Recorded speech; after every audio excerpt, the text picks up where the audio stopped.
Hello everyone. Today I have two funny stories that happened when the cats were young. The first one was when Jack was looking after the cats when they were kittens. Now, Bonjo has always been bigger than Sylvie, and one day, as they were going upstairs, Sylvie decided to stick her head through the banisters.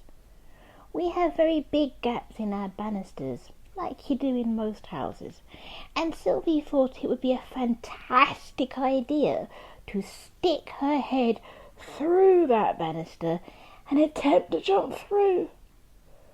By this point, Jack was already upstairs, and so was Bonjo.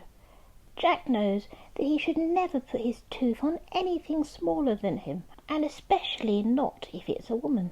So she stuck her head through the banister and was about to put her shoulder through as well. This wouldn't normally be a problem, because I can hear all the cat owners telling me that cats know how to fall, except that Sylvie doesn't know how to fall at this point because she was raised by the dog. Just as she's about to put her shoulder through, you hear a noise. I was downstairs when I saw her head coming through the banister, and I saw her shoulder go through, and then I heard the noise, and the head suddenly whipped back very quickly. It was Jack. He started to run at her while growling and barking ferociously, especially in her face, because that was going to shock. He gave her such a rollicking. She, at his most ferocious, just went to pacify him. Again, there was no fear. If someone's shouting in my face, I would be avoiding them, I think. Sylvie went about her day and didn't speak of it again. But she didn't learn her lesson, because here is story number 2. One thing I will say, based on both of these stories, is that one downside to having a dog raise your cats is that they don't know how to fall like cats. I have seen it so many times where the cat should know how to fall, but instead do an impression of a rock, and they either land on their tail or something else. They almost always cry, so yeah, be careful. Even little Sylvie had multiple falls because of not knowing how to fall, and though I did teach her a little bit, she still wasn't 100%. Anyway, back to the story. Sylvie was going upstairs and she saw me downstairs. She did learn a lesson from last time and didn't try to jump through the banisters this time.